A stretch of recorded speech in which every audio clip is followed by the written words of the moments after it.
Au Manitoba, une assemblée publique organisée par le comité du monument Georges Forêt a donné lieu à des discussions animées sur la question de l'emplacement de la statue. L'artiste franco-manitobain Miguel Joyal sculptera dans le bronze le célèbre personnage Contravention à la main, appuyé contre un parcomètre. Le sculpteur indique avoir voulu représenter le moment où la lutte de Georges Forêt pour les droits linguistiques des francophones a commencé. Le choix du lieu est encore loin de faire l'unanimité. Le Conseil jeunesse provincial, appuyé par la famille de feu Georges Forêt, avait déposé une pétition pour que la statue soit érigée près de l'esplanade Riel.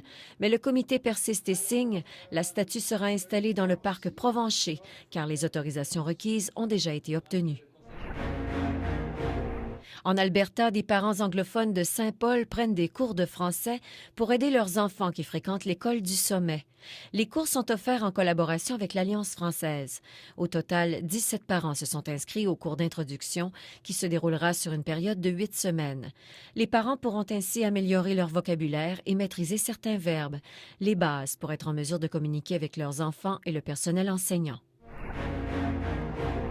En Colombie-Britannique, les locaux de l'organisme francophone La Boussole de Vancouver sont fermés pour une période d'au moins 3 semaines.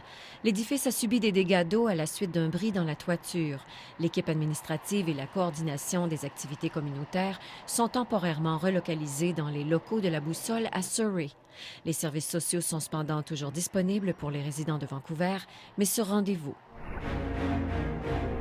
Et puis au Yukon, à Whitehorse, l'association franco-yukonaise propose des ateliers de jeux et de lecture avec Monsieur Jean pour préserver le français d'enfants d'âge préscolaire à la maison. Un grand défi lorsque l'on vit en milieu minoritaire.